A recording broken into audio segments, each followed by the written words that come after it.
Happy birthday, Kristen.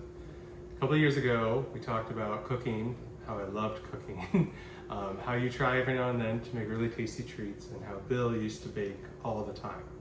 And I promised you a couple of years ago that I would show you how I make my apple pies, so that you could share them with your little ones and anyone else around. And it's been a couple of years, and I'm really sorry about it, but given all the free time I have now that I quit my corporate job, I've decided to do it. So I'm gonna record a video. I'm gonna do step by step. I'll show you each ingredient. I mean, I kind of have them nicely laid out here. I call them Vanna White spiel. And yeah, this is my gift to you, in addition to the gift card. It's teaching you how I make an apple pie. Now I gotta warn you though, I have never edited a video in my life. I have never edited and then uploaded anything to YouTube before. So this thing may be rough, maybe a little difficult, but you know what? Life's short and I'm just gonna go for it. So this is how to make an apple pie, and we are going to make the crust from scratch. We're gonna use Sally's Baking Addiction. She has a great recipe on it, which requires both butter and shortening. And then the filling is my own little concoction. And I'll be quite honest, normally when I make this, I just make up the filling recipe, but this time I won't. Both in the video and in the description of the video, you'll find all the ingredients, all the measurements, all the steps, etc. Because I want to make this as easy as I can for you. So here we go. We're going to start with the first part, which is getting the dough together. Okay, step one, prepare the fat, which sounds kind of odd, but it's what we need to do. And it's what you generally need to do for baked good, pastries, whatever you want. Because when we put the fat, whether it be butter, shortening, or something else, with the dough and everything else, and shape it, what we want to ensure is that the fat retains its shape. The reason you want this, especially with like incorporating butter, and like this is one challenge with like puff pastry, if you ever try to make that, is you want to see chunks of the fat or the butter within the pastry. What this does is it ensures that it has that flaky texture that a lot of people really enjoy, as well as having that like buttery flavor. And so with it, what we're going to be doing based on Sally's Baking Addiction recipe is we're going to be using two fats. First is shortening and the second is the butter. And for the butter, the measurement we want is 6 tablespoons. And so I'm just going to cut this up in little cubes as I keep chatting with you. And according to Sally's baking recipe, the reason we want 2 different types of fats, or we want them to act in 2 different types of ways. If you look online, you'll find some that use one or other. And with it, what she argues is that the butter itself creates the flakiness, adds that flavor, does a lot of really good things that we want with like a normal pie, where the shortening allows us to still get the fat content that we need within the pie, but still allows the dough to be pliable or malleable, or just like, for simple terms, we can move it. Because if you have something that's like all butter and it just came out of the freezer, it's incredibly hard and rough to use, then what you're gonna have is this really difficult thing to just shape as you need to. And you don't really want that, but you still want the chunks of butter so that you get your flakiness. So with this, it's kind of like best of both worlds. So what we're doing at this moment is we're just kind of like prepping the fats with the butter. I'm just getting like these little cube shapes, the exact shape, diameter, whatever, doesn't really matter. We just want small little squares or bits so that we can get unique pieces of butter throughout the pie and incorporate it properly. And so we're just putting this, and what we're gonna be doing is we're gonna be throwing it into the freezer for a minimum of 30 minutes, because we wanna get it really chilled, almost frozen. I'd say maximum like 2 hours. So like you wake up before the little ones and you're like, ooh, I really want pie. This is something you can do within about, I don't know, 5-10 minutes based upon everything you have available. You can just kind of get it prepped in a couple hours. If you know, 1 or 2 of them is gonna go out for a nap or visit with friends, and then you can come back and work on the pie more. So yeah, as I said, lots of little buttery cubes. Your hands will feel nasty. And 6 tablespoons. The remaining 2 tablespoons of the stick we're gonna use later. We're gonna use it to grease the bottom of our pie tray so that when we get our pieces of pie out, much easier to do. And with the shortening, the measurement's going to be about two-thirds cups. And so I'm just like scooping it in here. Looks about right to me. I'm not going to be too precise. And if we were going to be really precise, it wouldn't be necessarily like measurements of like spatial volume. We actually weigh it, but no, we're not going to do that today. I'm also going to tell you, I'm not going to claim this was the best pie. No, this is pretty much a basic bee pie, which I think is delicious. It's also my pie. And I also think best is completely subjective. Like, did you know I found one where somebody incorporated raisins to it? Yeah, I'm not gonna like throw shade at that person, because you know, I like raisins. I like oatmeal raisin cookies. But just, no, not my jam. Totally good. All right, so I probably over scoop this. Just gonna even it out a little bit. And then we're gonna pop it in here. And this is step one. So we're gonna put this into the freezer for about 30 minutes to 2 hours, and I'm going to get to work on getting the apples prepared. And so yeah. Okay, I tried to move the camera so you could see more of the top of my head, but this little tripod thing is not gonna be friendly. And also, it's a rough video. What I did off camera, I took all the apples, I peeled off the stickers, and I rinsed them. We're about to peel all the skin off anyway, and we're not gonna eat it.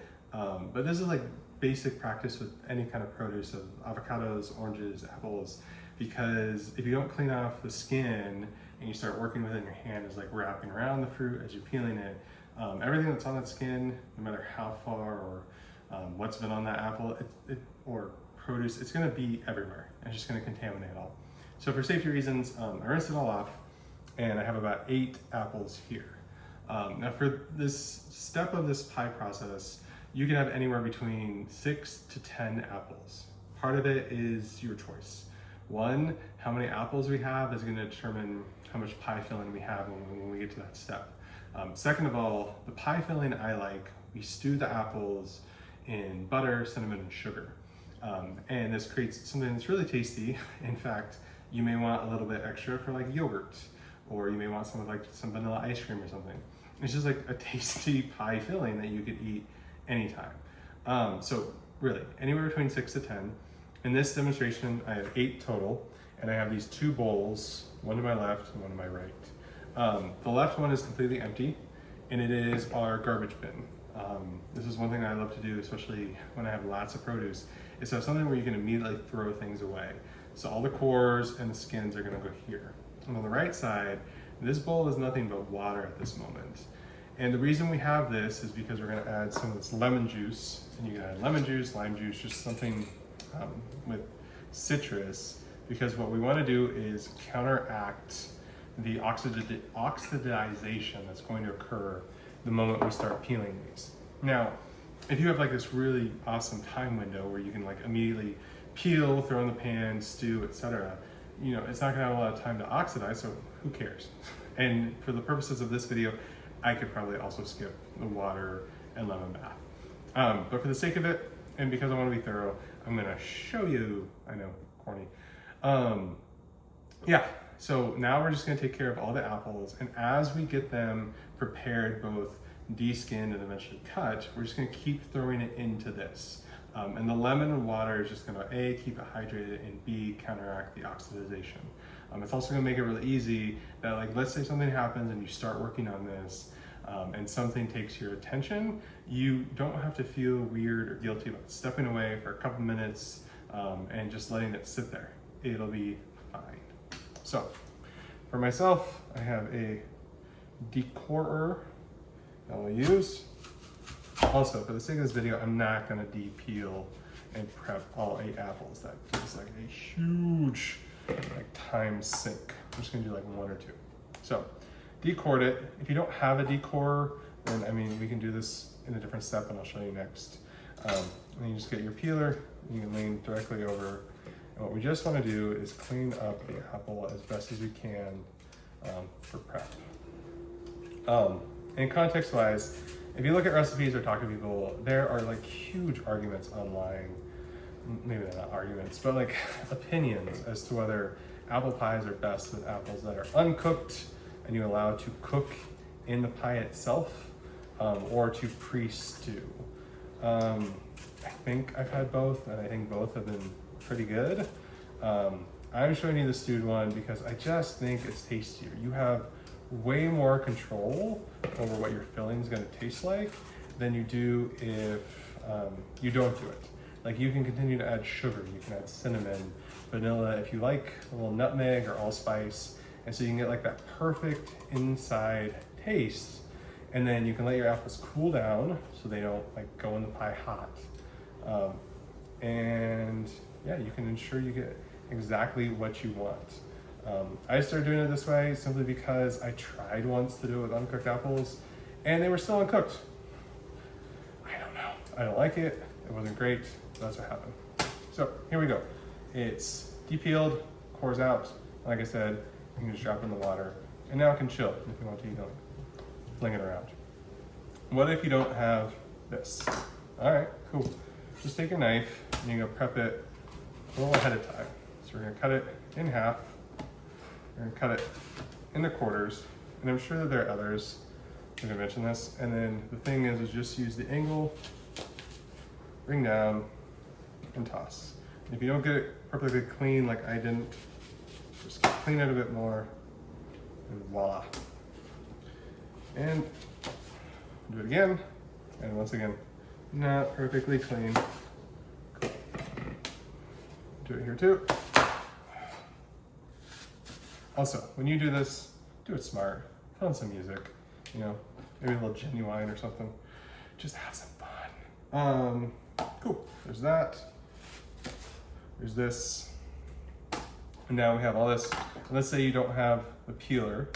Well, just be really careful and start to peel with a knife. Far less fun this way, and you're gonna get some weird chunks to it, but honestly, it's fine. It's your food, and the apples can look weird because once we start stewing them, they're gonna get weird in shapes anyway. And I'm sure somebody online, if they watch this, they're going, wow, that's the worst way to peel with this knife. I don't care. So, it's mostly clean. To me, it's fine. And so what I'll do here, so that you don't have to watch this portion the entire time, is I'll demonstrate that when we cut this, what we want to try to do to the best of our ability is make every cut or slice as equal as possible. If some are too small and some are really big, thank you, drain. Okay, we're gonna wait till that stops.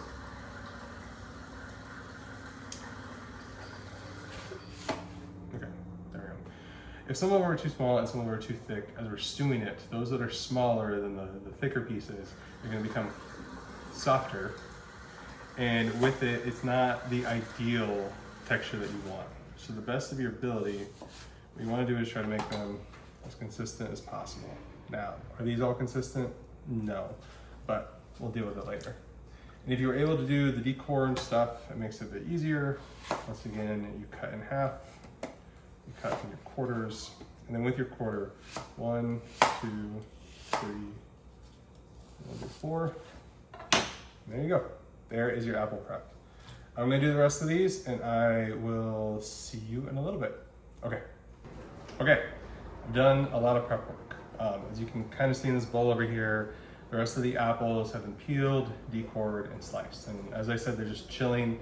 There's some small oxidization, which is just turning things brown, but we don't get concerned with that. It's fine. The rest of this is a lot of prep for what's going to be probably the most intense or scary part of the whole process, and that is actually making the dough from scratch. I'm going to walk through everything I have on the counter, and then I'm also going to make this the longest portion of the video because I'm just going to do it every step right in front of you so you can see what I've done, why I've done it, where I've screwed up, where I've tried to fix it, etc.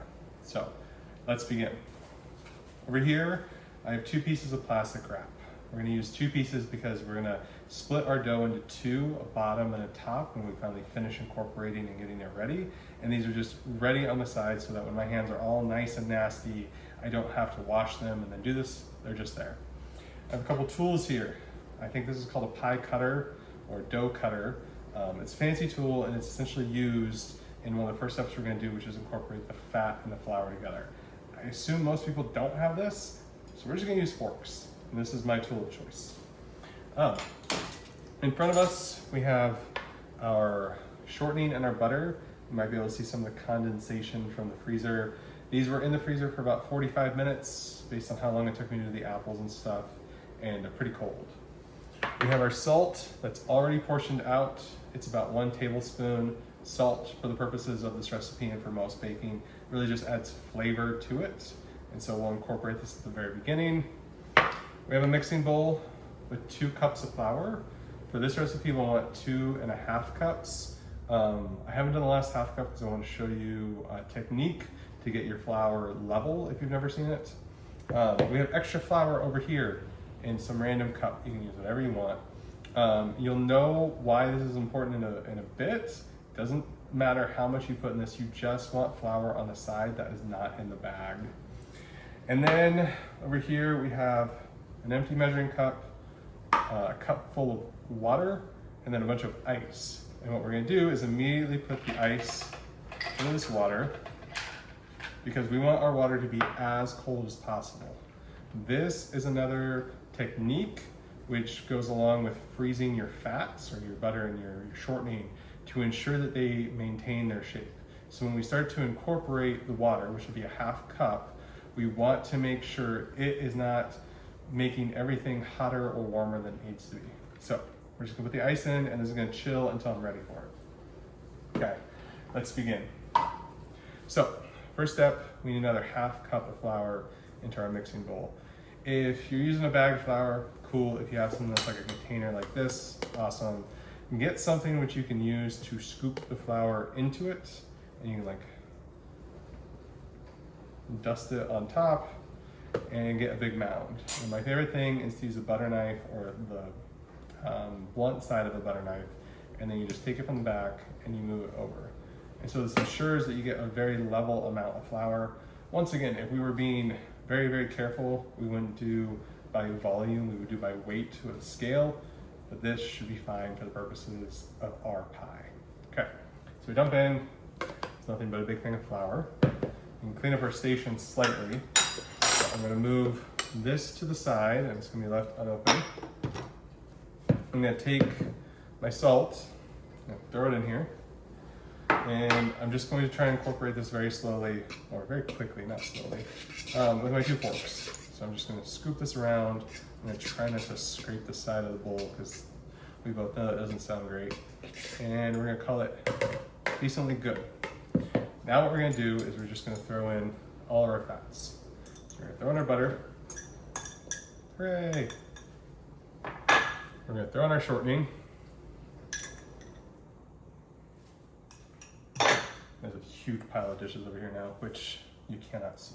It's not there. And yeah, with 2 forks or 1 fork, what you want to do is you want to incorporate, that's going to happen. You want to incorporate your flour and your fats together. And so we're essentially trying to get something that's like pea-sized in shape. Sorry, that was annoying me.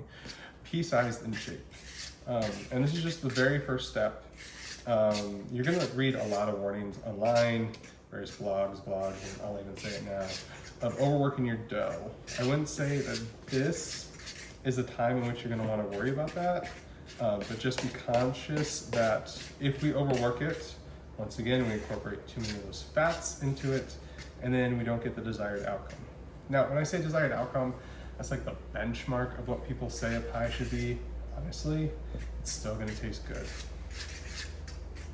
Okay, I don't know how much you can see, just kind of collecting it. And the reason you use these or that dough cutter is you actually like push down into it, so you're grating the fat into the flour.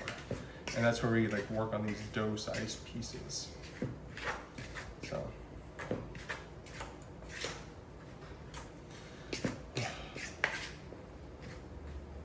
I know I'm having fun commentary right now. Trying to stay focused. It's a serious part. And you're supposed to use both forks. But honestly, I just get annoyed with the second one a lot of times.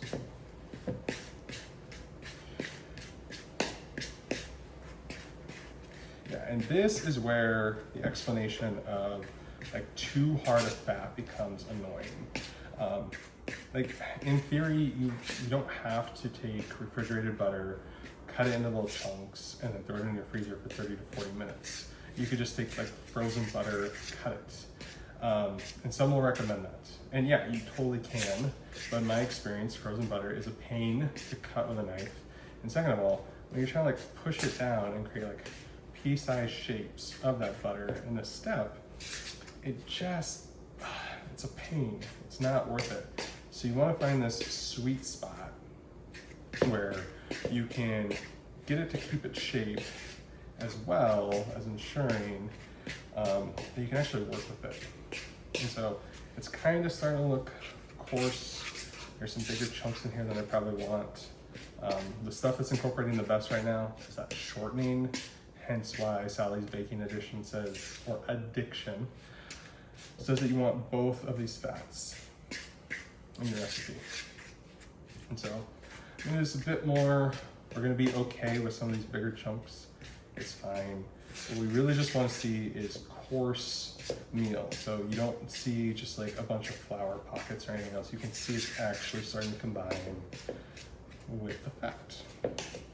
Like I said, it's gonna be the longest part of the damn video because I'm not gonna edit. I'm not gonna speed through. You are gonna see everything, and if you do it with me, even better. Okay, I'm gonna call this good for now. Now, why do we have the two measuring cups, the one with ice and the one with nothing? It's because once you put the ice into it, it's gonna start to dissolve, and you still want just half a cup. So we're gonna pour this one into the other one.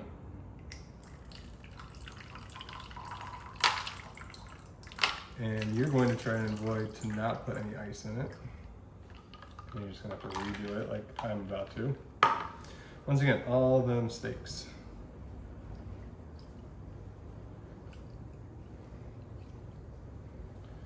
Yeah.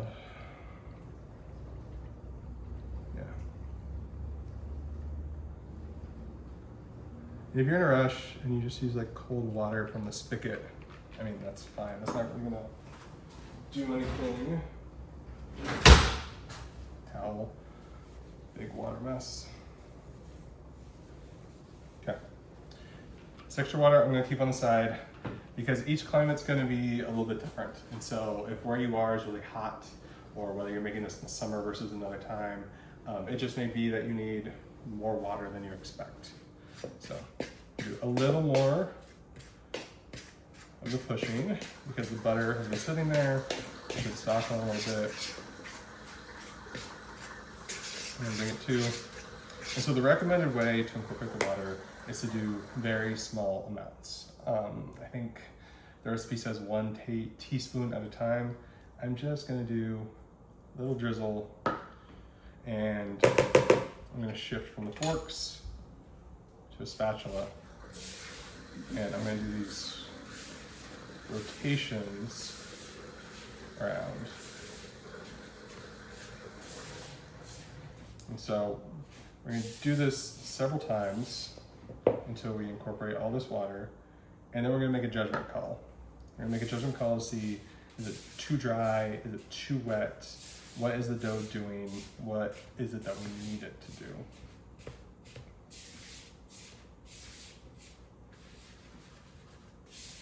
Let's bunch together a little bit more.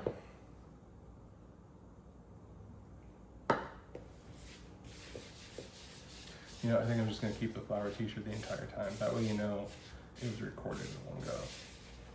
Don't want any of that movie magic. I mean, we could. Ooh. Okay, a little more.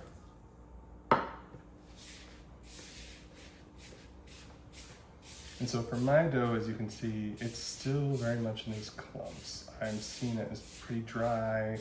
It's not becoming like a giant ball yet. And so what this might mean for me, especially because in the summer it's 80 degrees, is we're gonna add more water than it's recommended, and that's fine. The first step is get it so that you can shape it into a giant ball.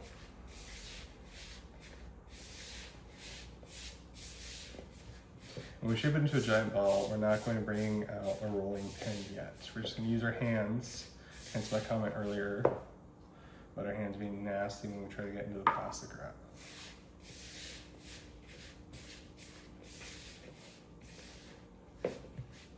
Okay, I can feel with a spatula that's starting to get sticky. I'm gonna make the judgment call that I'm not gonna actually add extra water yet. I wanna see how it feels. And so now we're gonna shift things up a little bit. I'm gonna move this slightly out of the way. I'm gonna get rid of my forks to the side. I'm gonna take some of this flour, and if you have the giant bag open, that's fine. And we're just gonna dust the countertop so that if this is stickier than I intend it to be, it won't stick to the counter itself. I'm gonna take the spatula if you need, scrape, and now we get our hands involved. So I'm gonna reach in. It's pretty moist. It feels very flaky. It's kind of falling apart. I can feel the chunks. And this is where we need to be careful. When recipes or anybody talks about overworking dough or anything of the sort, this is where our hands and our body temperature, the more they touch, or your hands touch the dough, the more it's going to heat up the flour, and the more the flour is going to melt. And so I don't want to say you're on a time like lock or something, but you just want to be careful of how much you're doing. So now we can see different chunks. I have my big ball, and if the camera can show, we can still see that butter's inside of it. So what we want to do is just kind of form it. And when people talk about making sure it's not too dry but kind of moist, the best way I know how to describe it, and it may make me sound like Buffalo Bill from Silence of the Lambs, is you want it slightly moisturized. And so in this instance, it's feeling a little dry because of the flour that's here. So I'm going to take the water, I'm going to just dip my hand straight into it, and I'm going to incrementally add water.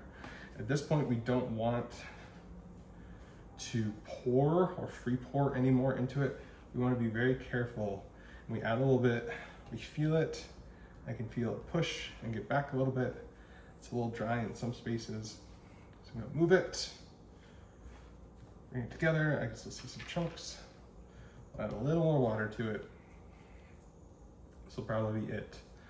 And so I don't want a lot sticking to my hand. As you see on the back of the finger, some of it is. And so this is where our counter comes into play, where you just push the ball into the flour and we can do it. Now I'm probably at that place, or near that place, where I'm starting to overwork it just a little too much. But here we are. It feels pretty good. Feels like a solid ball. Now, why did I have this? Well, I wasn't sure, but sometimes when you're working with flour and your hands are getting dirty because you're already working with the dough, you need to re-flour your surface, or you need to add more changes. Well, you can't reach your hand into the bag or anything else. So this typically allows you to sprinkle additional flour on the counter. And this will probably be useful when we actually bring out the rolling pin and do some more with it. So here we have our ball. Hopefully the camera can show that there are some chunks of butter all around. I'm gonna clear this flour surface. I'm gonna grab the butter knife that we used previously to skim off flour, and we're just going to cut it in half. So we have our half. One half will be our bottom, one half will be the lattice that we'll make on top. All we're gonna do is form it into a nice little ball, put it in the center of our plastic wraps, and I'm gonna wrap the plastic wrap.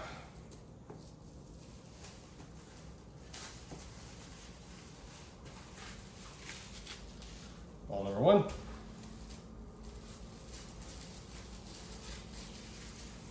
Ball number two.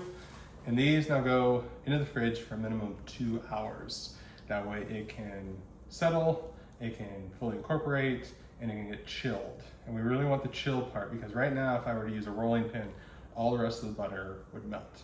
So this next step is going to make sure that it doesn't when we actually mess with it.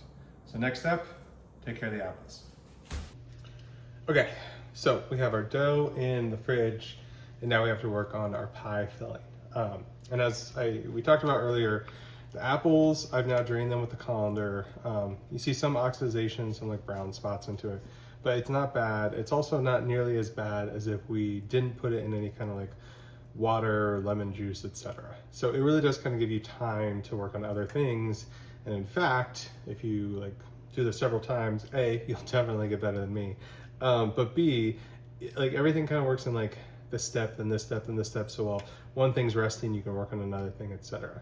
Okay, so with the filling, this isn't from some recipe online. It was just me thinking about what I wanted in a pie filling. It's pretty basic. I mean, cinnamon, sugar, vanilla, butter, and a little nutmeg. And every time I make this, I just kind of make it up. I bring everything to the side, I add what I want to, and I go from there. This time I'm trying to do measurements. So what we see here are half a cup of brown sugar, a 1/4 teaspoon of nutmeg, a whole tablespoon of ground cinnamon, a 1.5 teaspoons of vanilla, the extra half because just like emotional support garlic, I believe in emotional support vanilla extract. And then we have some extra butter here. Now, we already have 2 tablespoons of butter in the pan that's already melted, and you can see it sizzle slightly or bubble slightly. But just in case we decide we want more butter, because butter makes things delicious, we have some available. So, first step, get your pan, biggest saute pan you have, and put it to about 3 or 4 out of 10 on your stovetop. So you want like a low medium heat just to kind of keep everything warm and moving forward. And if we need to, or if you need to, you can of course turn up the temperature, which will make things faster. But for this, we're just gonna keep it around 3 or 4 on the stovetop. So we have the initial butter here, and there are many ways where you can incorporate all this and then add the apples. But in my experience, the apples are the thing that take the longest, and there are so many of them. So now that the butter's melted and we have some warmth in the pan, I'm just gonna take the entire apple collection that we prepped by both decoring and peeling it, and it's just going straight into the pan. And this is partially why you're gonna want as big of a saute pan as you have. If you don't have something this size and it's only like half the size, you can definitely do 2 separate like loads. We're gonna put this in. We're then gonna start to incorporate everything else. So I'm gonna take my brown sugar, I'm just gonna sprinkle it on top.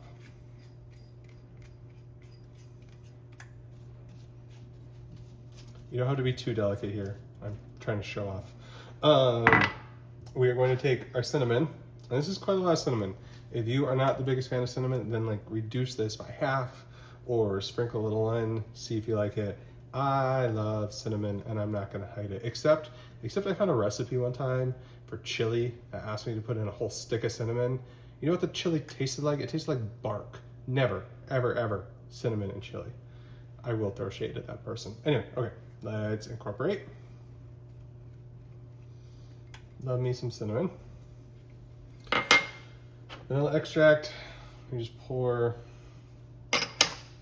And then I am not a big fan of nutmeg, but I do believe it adds a little bit of robust flavor to an apple pie, and people love it. So I will put in the 1/4 teaspoon. And just because I want to, I'm just gonna immediately throw in the 1/3 tablespoon of butter. Ta-da!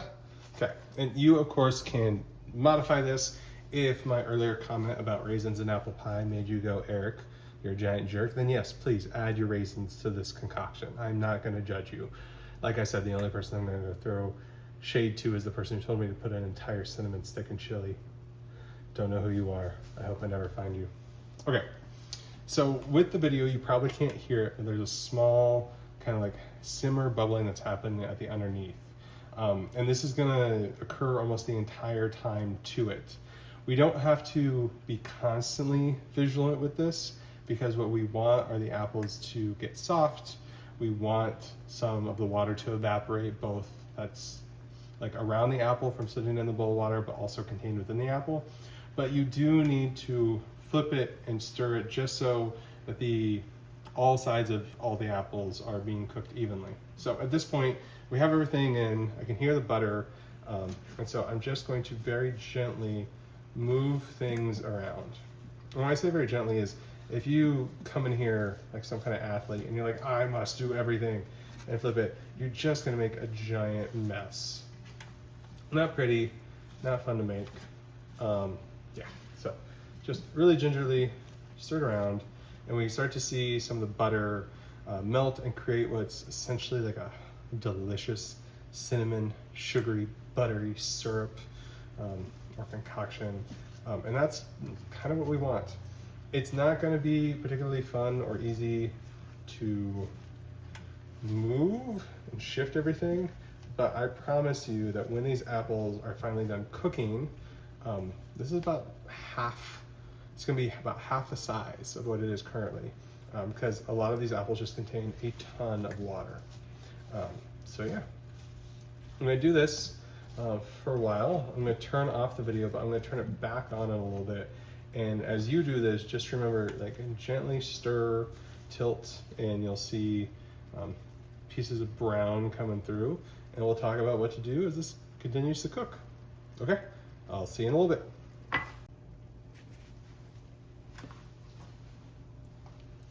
Okay, so the apples have been stewing for about 10-ish minutes. And you might be able to see that already the height of the apples in relation to the saute pan has shrunk. This is all because water is coming out of it. It's both evaporating in some of the steam that you see and also in the like sauce stew you see at the bottom of it, which is, you know, just a bunch of cinnamon, butter, etc. So with this, it isn't a 10-minute timer. That's not why I turned on the video again. It's more so that at this time, what you want to do is you want to start looking at the cook on each of them. And like we can examine this for a couple. So as we can see, this, if I can grab it, is a really thick piece of apple. The moment I tried to put the fork into it, it sounded as if I was putting a fork into like a raw piece of apple. And it definitely needs to cook more. Like if we were to take this out and put it into the pie, this is the texture we get the moment we bit into the apple. And so in that example, definitely needs to cook longer. But we also have a couple of different pieces in here, which are a little thinner. Let me try to find one. Like this one's thinner. It's starting to get some good movement, some shake, however you want to call it. But then we're also getting, this. As you can see, it's like a really limp piece of apple. And at this point, if this piece of apple continues to sit in the pan, it's eventually going to start to disintegrate, break into multiple pieces, and just kind of be like mush. So with the apple pie, I argue, both with the crust and with the filling, you still want some texture. So the way that I usually approach this is I don't cut perfectly, so I start to monitor and I pick out some of these and put them into the bowl. The bowl that we have here is what previously had the apples in it. I rinsed it out when the camera was off.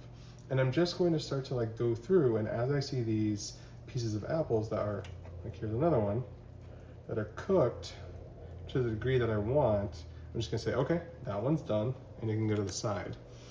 Eventually, we're going to move everything that's in this saute pan into the bowl, and the apples are going to rest for about an hour. This one's pretty good, not too limp. They're gonna rest for about an hour before we put them into the actual dough to bake. So it's not like the funnest practice.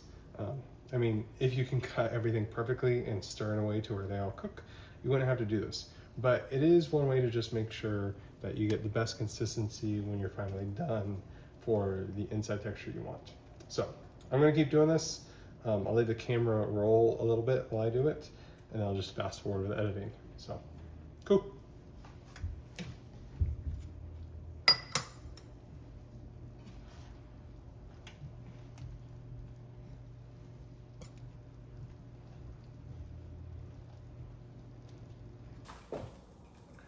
Okay, we should be at the pre-ultimate step, or pre-final step. We have our apples that have been cooked, stewed, and have been chilling for a while, so they should be a little cold right now. We have our 2 pieces of dough that have been sitting in the fridge for about 2 hours, and we're now going to get everything assembled. So what I'm going to do is roll out the bottom, transfer it over to the pie tin, We're then going to get our lattice ready. We're going to fill the pie with our apples, put on the lattice, and then we're gonna do a couple nice little touches. The first of which is I have egg whites here. So just separating the whites from the yolk, removing the yolk. And we're gonna use this for the very top for an egg white wash. Second of all, I have some sugar over here, just like granulated white sugar. We're gonna sprinkle that on top so that once the pie is finally complete, it's gonna have this nice sheen from the egg whites, and it's gonna have a nice little sugar crust to it. So super, super tasty. With it, I have a couple other things here to assist me. I have the big flour bowl that we showed at the very beginning of the video. Same one, just gonna use it some more. And then I have some water here.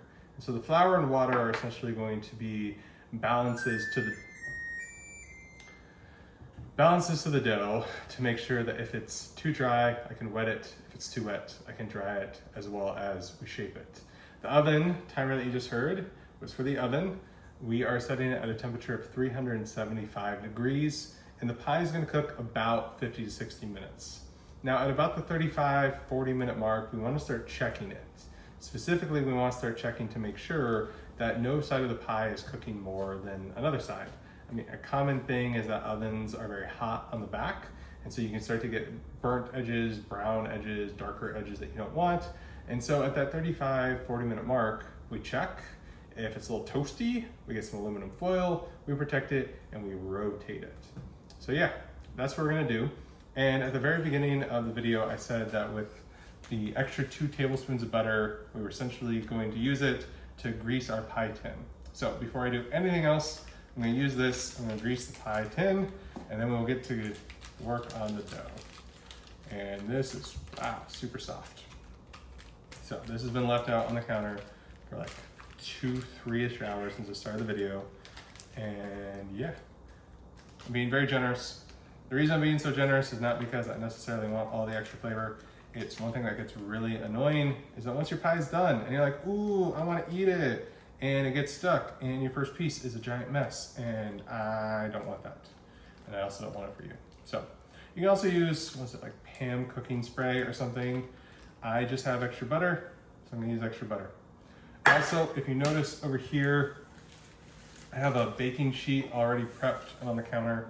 The reason for this is to make sure that the pie, as it cooks, doesn't like boil over with any kind of like apple juices or stuff and gets on the bottom of your oven. It's just a collection thing, precaution, that's what it is. So, pie tin's ready. We have our 2 pieces of dough. The first one I'm gonna put over here, actually I want that one, slightly bigger. The other one's just gonna go to the corner for the side. Now, it's fairly cold. You might be able to see better now that there are all kinds of like fat chunks. So we have the big chunks that are butter. We have small little white dots. That's the shortening that's been integrated into everything. And so now, take some flour, put it on the counter, and everything kind of bunched here, so let me move it. And get your surface ready, because it's probably gonna be a little sticky when we start. Have your rolling pin ready. One thing I recommend, take a little flour, make sure it's gonna be dry. And just plop it down in the very center, and we're gonna start rolling it.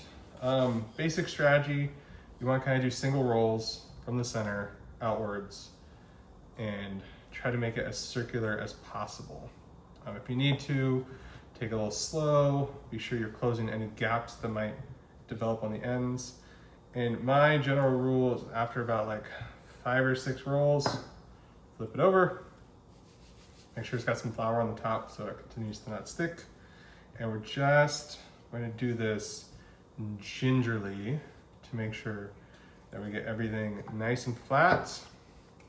And we also get the shape we want. We don't want like a rectangle or something that makes it really difficult to put it into our pie tin. So once again, I have a couple, and if you can see the counter right now with the camera, you should be able to see some nice butter flakes. And that's the goal that we talked about at the very beginning, is getting the butter so you have these little pockets so that once it starts to bake, you not only get the delicious buttery flavor, but you get the flakiness. So I'm just going from the center to the outside, starting to thin it up a little bit. Turn over again. Make sure everything is dry. And do not worry about using too much flour. For the most part, it should be fine. It won't over dry out. It won't get like super crumbly and break on you.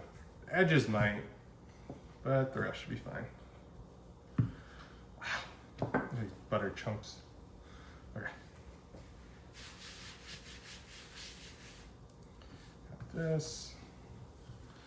Now for the top, which we'll get to in a little bit, you could do like any number of things. In fact, you could just like roll out another one of these, make it nice, flat, even, put it on top, crimp it all together, and call it good. Definite option. But one thing that I think is kind of fun and also makes it look nice is a lattice. And that's where we're gonna flatten out the top. And we're gonna cut it into various little strips and such. So once again, trying to keep it even, and I'm gonna take a small detour, check the potatoes, which are cooking behind me. That's for dinner, it's not the apple pie. And I'm gonna give them 2 more minutes, and I'm gonna remove the water. Okay. One thing you can also do is you can flip over your pie tin onto it to make sure that you actually have enough to it. So with this, you can see I have a big chunk that's over here. The rest kind of fits kind of naturally. It's also gonna sink in. So I'm probably gonna want about 1 inch, maybe a little more, outward of everything so that fits evenly. So. I'll flip it again. Also get rid of that random butter chunk that's just chilling. At this point, I have this weird offhang that I'm just gonna kind of ignore. And the big stress right now is to make sure that we just don't get it too thin. So I'm gonna transfer this, I'm gonna pause the video, and then I'm gonna start on the top and get the lattice together. The only thing you're not gonna see is that after I put it in here, which I'll show you, I'm gonna put it in the fridge, let it chill for a second as I work on dinner, and go from there. So, how do you easily transfer it? Your rolling pin. What you wanna do is you wanna go to the edge, you wanna loosely roll some of it over, you'll bring it up, put this in front, bring it down, and voila, we transferred. Now what we can do is we can rotate this slightly, we can bring it down into the pie tin. So we make it nice and cozy. As you can see, ways for improvement in the future. I have this little short end right here. I'm gonna bring it down. And these huge butter marks. I'm gonna do this, pop this here. Won't look the prettiest, but it'll be fine. The last thing we want to do, which we'll do eventually when I do the second recording, is we're gonna clean up the sides. I'm gonna do a very short amount over here. Cool. And I'm going to pop this in the fridge, and then I will start the second one where I get the lattice ready, and then I'll bring it back out, and we'll fill, and we'll get into the oven. Cool. Okay, potatoes have been moved. Started the recording again. We have our pie that's over here that chilled slightly in the fridge. Once again, protect the butter. That's the whole idea. And that fell off. Okay, you did not see that. Our next thing, we're gonna do the top or the lattice. So I'm gonna unroll this. It's very similar to the previous one. If we look at it briefly, we can see some bigger butter chunks, and we can also see some of the shortening. And so it's all of our wonderful fat, hence why it tastes so good and stays on the hips for like weeks. Okay, so with it, we have our floured surface. We have extra flour over here as well. I'm gonna sprinkle a little on top, and we're gonna put a bit more on the rolling pin. And so it's similar to the first one. We're always gonna start at the center and roll out. And we're gonna try to make sure that we're always keeping it so that it's a round, somewhat symmetrical shape. And we're gonna flip it about every 5 or 6 rolls so that we're getting it even on both sides. So there we go, first flip, some more flour. Now for this one, we don't have to worry too much about it being a perfect circle to like roll out onto the pie tin. We just need to make sure that we're getting it to the thickness we want. And generally, I would say you want it similar to what your pie crust is, not more thick, not super thin. And then we just need to get strips. So in fact, if you're comfortable, that's probably too many rolls. You can kind of make it squarish, longer, elongated, however you want, just so you can get these really nice long strips. So.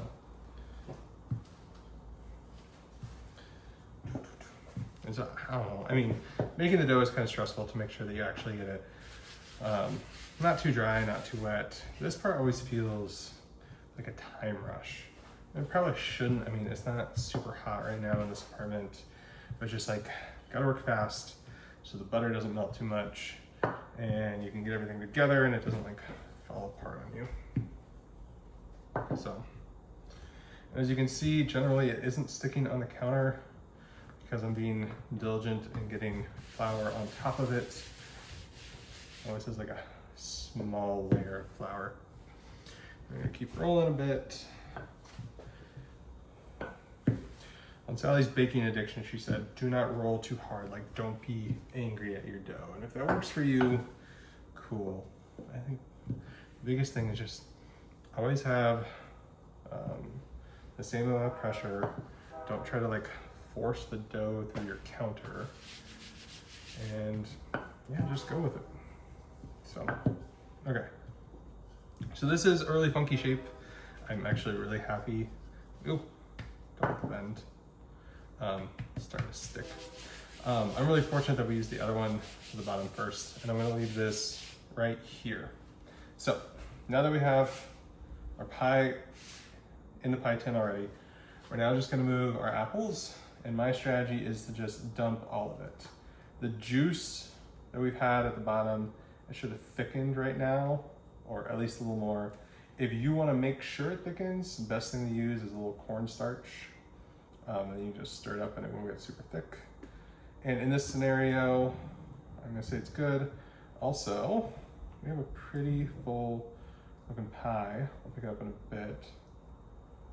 And I'm just trying to scoop it all so it's kind of even and fits into it.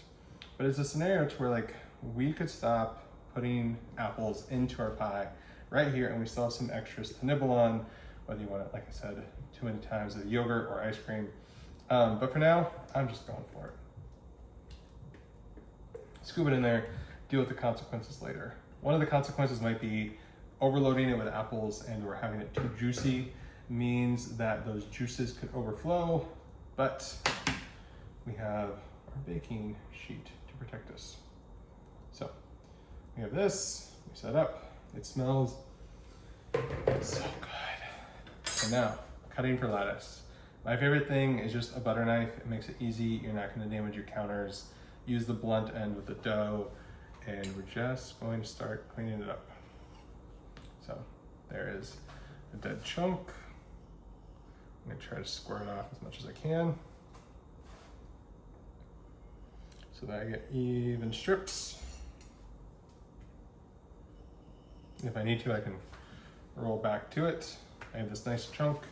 And so now all I'm gonna do is cut my strips. And we wanna make sure that it's long enough to get across the diameter of the pie, otherwise it could be short. If short, I don't know, you just like mend a couple of them together.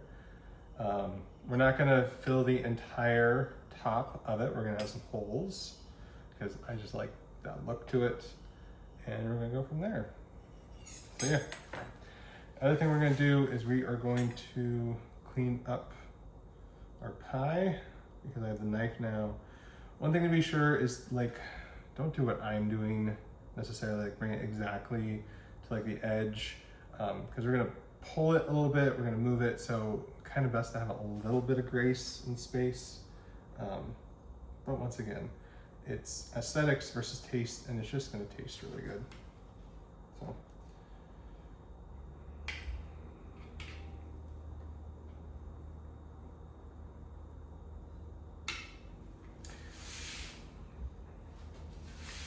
And generally speaking, any pie, and I'm sure Bill felt this way. Like once you have a good crust recipe, once you're comfortable with it, this is now the crust recipe that you can use for nearly anything.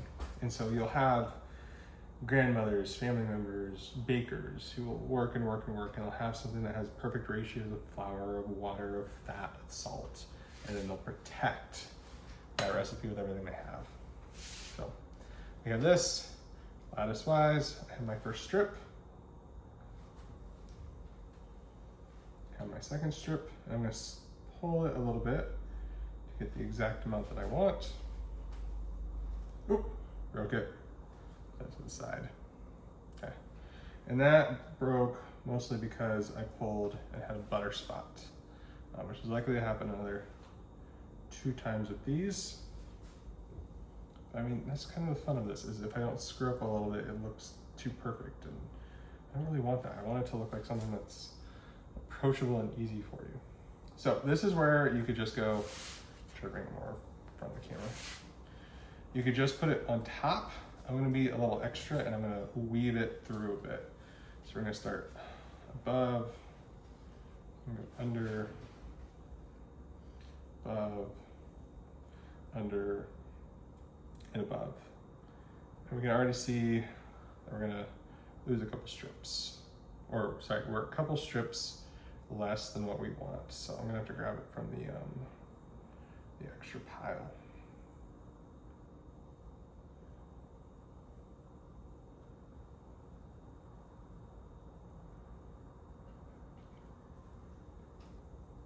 Cool, I'm gonna do this at the very end because it should stretch.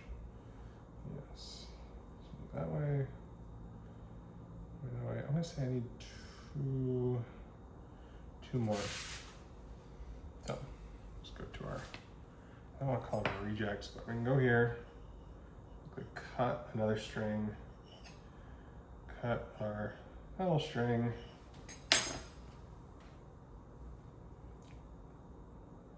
over, under, over, under, yep, and then we just need our final string. It's gonna work out, under, over,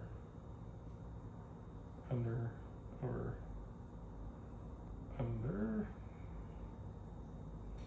Okay, here, we'll tighten it a little bit. Gets a little funky. Use your finger to press down. Try to bring it together, clean up the edges. And like I tried to mention at the beginning, I don't think this is the best pie. I think I have lots to learn, which is awesome. And who knows who's gonna find this video. Maybe someone will give me some cool tips. But it's like, it's a good recipe to make a good pie. And I mean, if food isn't about sharing love and being with loved ones, then what the hell is food about? So, cool. Ta-da! Now, the egg whitewash. Since I didn't use any of the water, I'm gonna use it really fast for cleaning hands. We have the egg whitewash, you get a little brush, just dab it. You don't wanna like soak it, you just wanna kind of coat it. And if it gets on the apples, really no big deal. It's just gonna be extra protein. There's different opinions with regards to doing egg whites only, doing egg yolks only, doing a mixture. I've done both. I don't think it adds too much difference in taste. It's more kind of like aesthetic for how it looks when it finally comes out. And yeah, I like the aesthetic.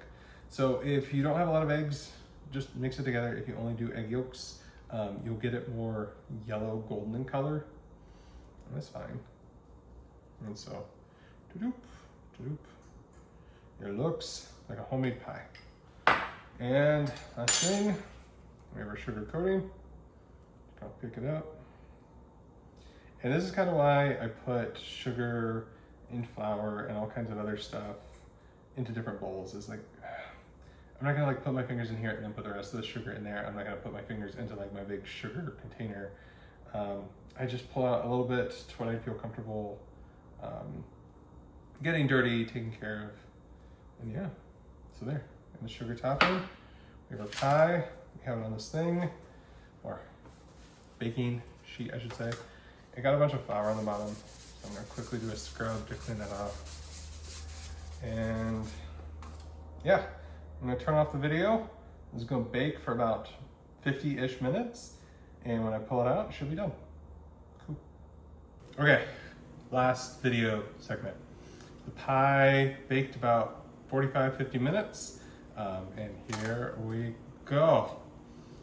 I think the color looks pretty good. You're gonna possibly see more brown like you have here than like the white, and that's part of the egg wash as far as how much you put on, whether you're able to get all the different spots and everything else. Yeah, and you'll also probably notice in the video that the apples are actually starting to shrink, and that's pretty common.